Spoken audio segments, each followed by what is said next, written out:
There is a phone call that happens every single day in the back offices of the world's largest banks. It isn't a call to a billionaire. It isn't a call to a CEO. It is a notification triggered by a piece of software when a standard retail account crosses a very specific, almost invisible line. The number on the screen is $250,000. To the person holding that account, it might just feel like a milestone or a bit of breathing room. But to the institutional machine, that number represents a fundamental change in the physics of that person's life. Suddenly, the predatory fees that define the experience of the bottom 80% start to vanish. The doors to private wings of the bank, once locked, begin to swing open. The math of survival is replaced by the math of momentum. Most people are taught that money is a linear ladder, where every dollar earned is equal to the one before it. The reality, however, is that wealth is a series of phase shifts.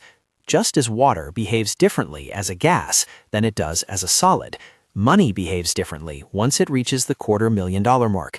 This is the story of the threshold that the financial system prefers to keep quiet, because the system's profitability depends almost entirely on the vast majority of people never reaching it. Before exploring the mechanics of how this threshold alters the landscape of risk and reward, it is worth noting that this channel frequently deconstructs these hidden financial patterns. For those who find value in understanding the invisible forces that govern the economy, subscribing ensures these analyses continue to appear in the feed. To understand why $250,000 is the magic number, one has to look at the Federal Deposit Insurance Corporation, or the FDIC. In the United States, and through similar mechanisms in other developed nations, $250,000 is the legal limit for deposit insurance. It is the point where the government stops promising to save a person if the bank fails. On the surface, this sounds like a disadvantage, a cap on safety. But in the world of high finance, this limit acts as a flare.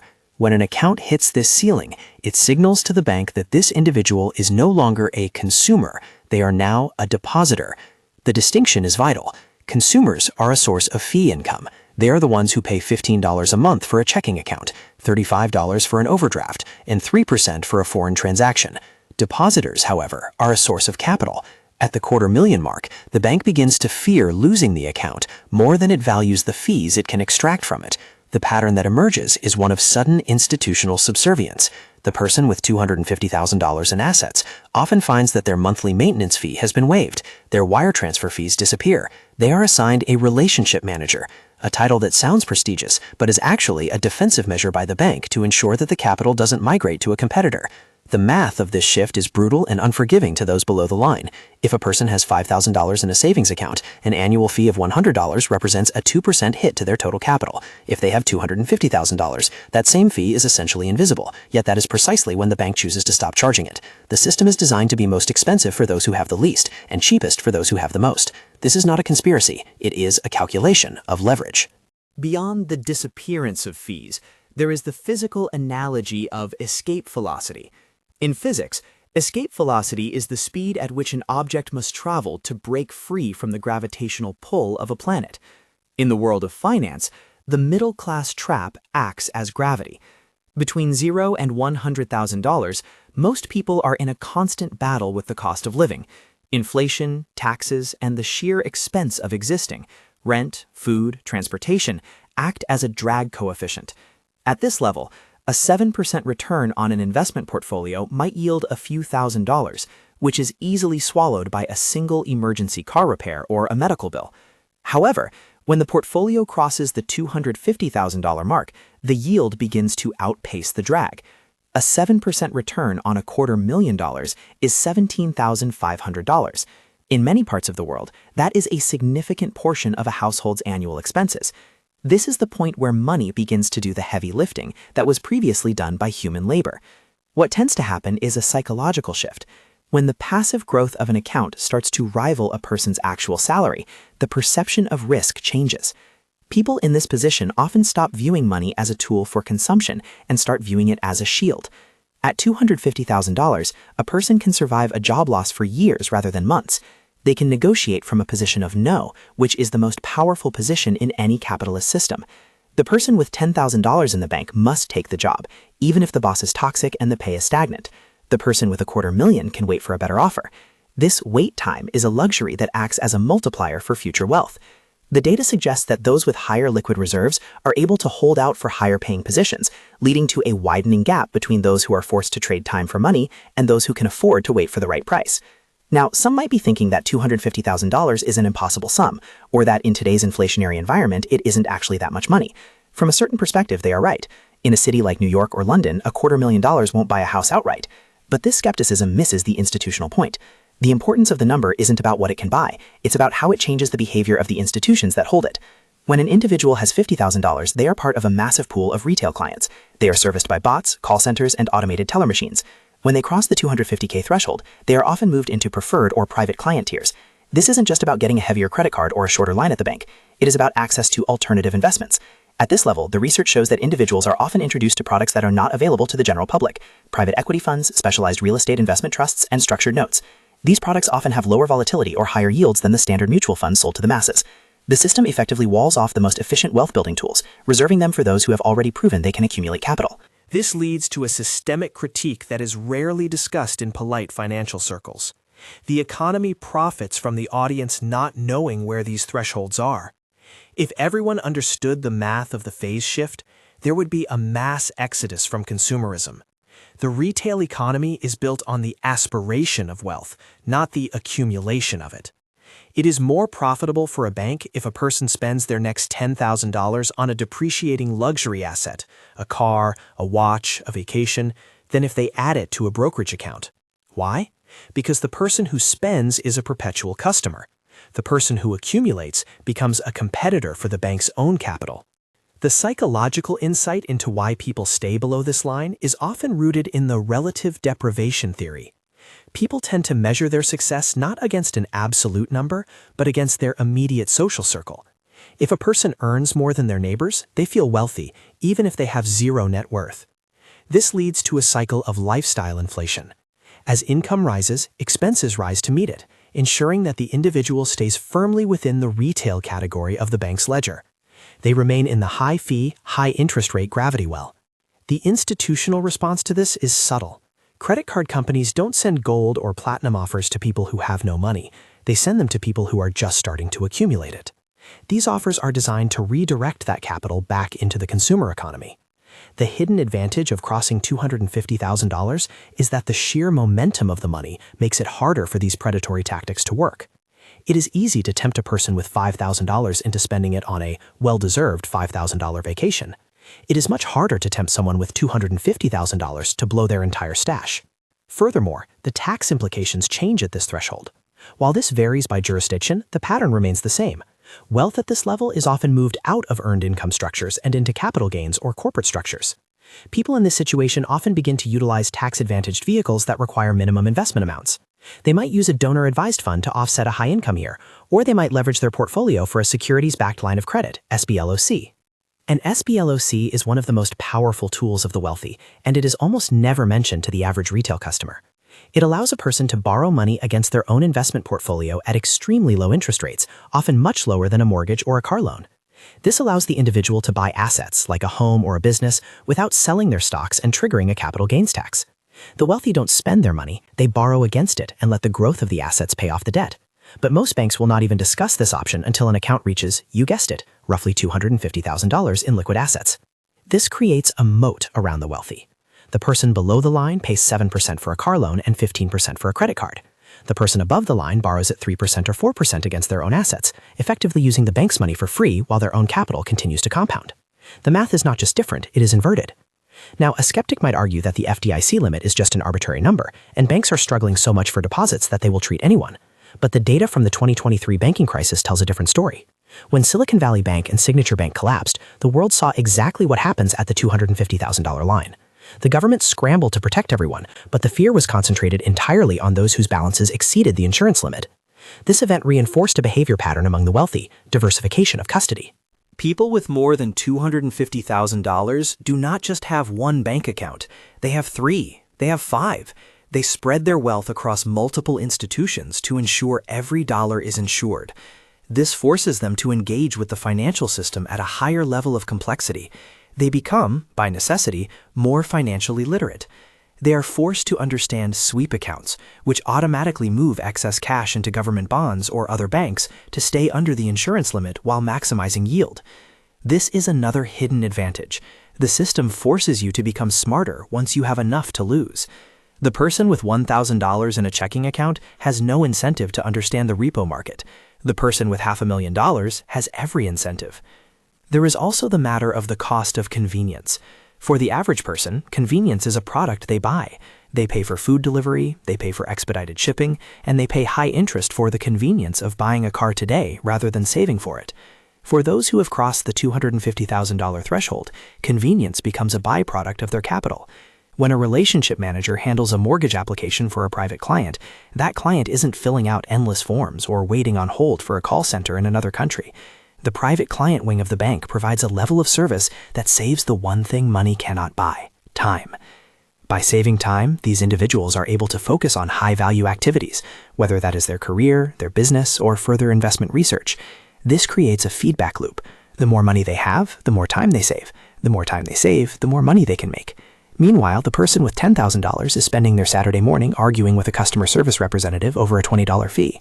The system traps the lower-tier client in a cycle of low-value time consumption, ensuring they never have the mental bandwidth to reach the next phase.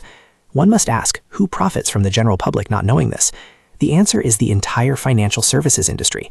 The profitability of a retail bank is built on the net interest margin, the difference between what they pay you in interest and what they charge others for loans. If you have $5,000 in a savings account earning 0.01%, and the bank lends that money out to someone else via a credit card at 22%, the bank is making a massive profit on your capital. If you were to move that $5,000 into a high-yield vehicle or a money market fund, the bank's profit margin would shrink. Therefore, the bank has no incentive to tell you that you are being underutilized. They only start to offer you better rates and better products once you have enough money to be dangerous, meaning enough money to make it worth your while to leave. The $250,000 mark is the point where the cost of the bank losing you exceeds the profit they make by exploitively underpaying you. The physical analogy here is that of a flywheel. A flywheel is a heavy wheel that takes a massive amount of energy to start spinning. In the beginning, you are pushing with all your might and the wheel barely moves. This is the stage of saving the first $10,000, $50,000, or $100,000. It is grueling and the rewards are invisible. But once the flywheel, your capital, reaches a certain rotational speed, it begins to carry its own momentum. At $250,000, the flywheel is spinning fast enough that even if you stop pushing for a moment, it keeps going. It might even start to pull you along with it. People in this situation often report a decrease in financial anxiety, but not for the reasons one might think. It isn't just that they have more money, it's that the nature of their problems has changed. They are no longer worried about survival problems, they are worried about optimization problems. A survival problem is, how do I pay the rent if I get sick? An optimization problem is, should I put this extra $10,000 into a tax-exempt municipal bond or a global index fund? The stress of optimization is fundamentally different from the stress of survival. It is a proactive stress rather than a reactive one. The research into cortisol levels and socioeconomic status suggests that this shift from reactive to proactive thinking has profound effects on long-term health and decision-making capabilities. Now, you might be thinking, this is all well and good for people who already have money, but what about the rest of us? This is where the blunt honesty comes in. The system is not designed to help people cross this threshold. In fact, it is designed to keep them just below it. The middle class is the engine of the consumer economy. If the middle class stopped spending and started accumulating until they hit the $250K mark, the retail economy would collapse. The fashion industry, the mid-tier automotive industry, and the luxury travel industry all rely on people spending their surplus capital rather than compounding it. The pattern that emerges in those who actually do cross the line is one of deferred gratification, but it's more than that.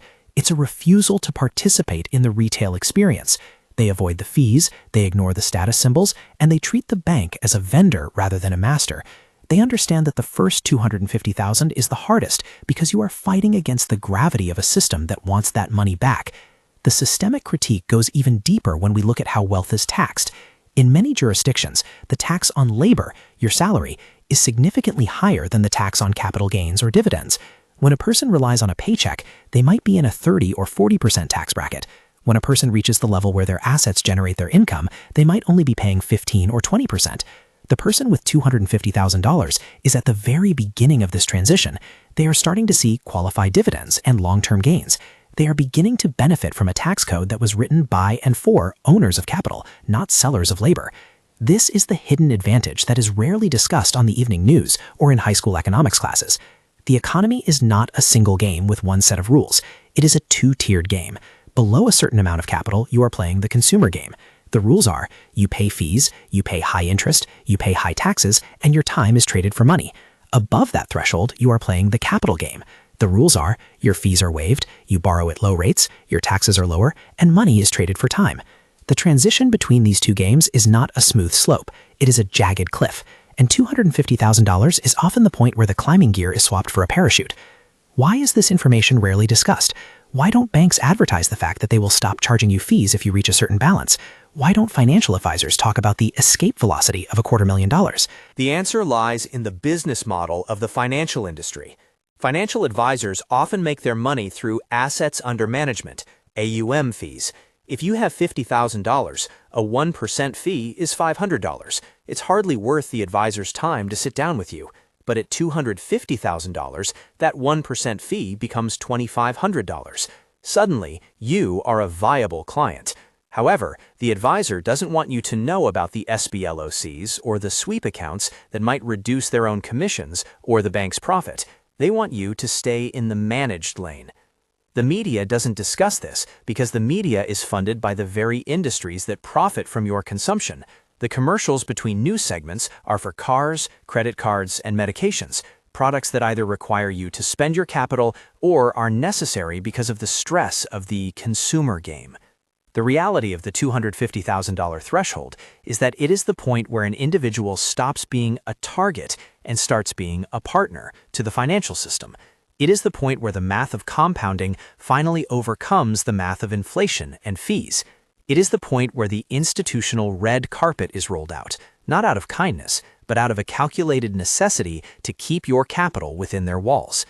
What tends to happen to those who understand this is a change in their internal rate of return on life. They start to see every dollar not as a piece of paper that can buy a coffee, but as a seed that can grow into a tree. They realize that the difference between $200,000 and $250,000 is not just $50,000. It is the difference between being a retail consumer and a private client. It is the difference between being hunted and being served. The data shows that wealth is not just about having more, it's about being treated differently. The systemic critique is that this different treatment makes it even easier for the wealthy to get wealthier, while the lack of it makes it harder for the poor to rise.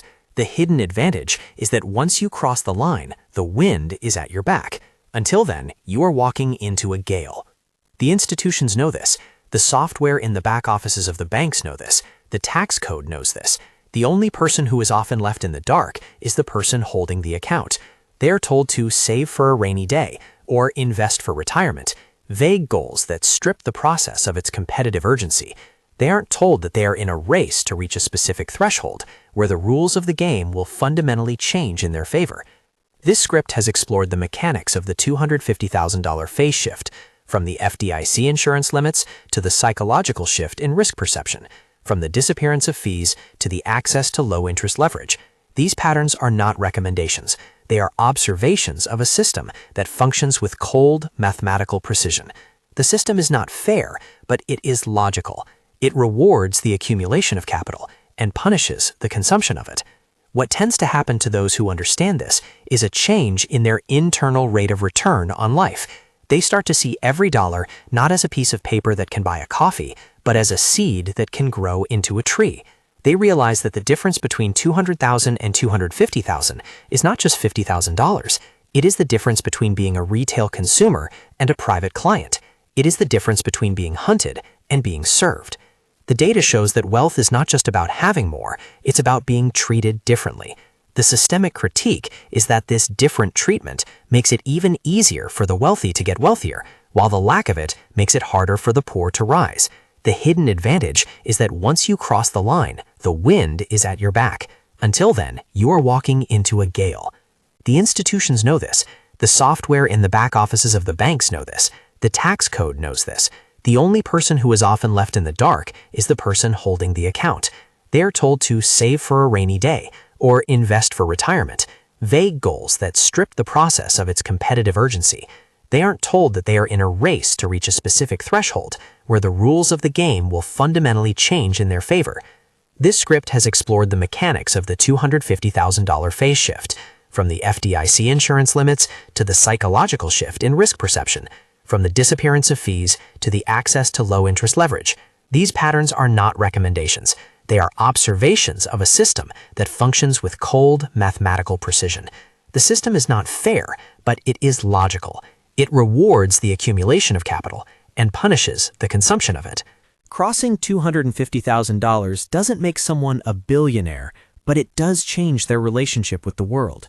It provides a financial sovereignty that the retail world cannot imagine.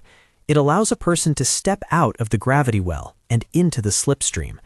This information is rarely discussed because the system relies on your participation in the consumer game. Once you know the rules of the capital game, you become much harder to exploit. And in a world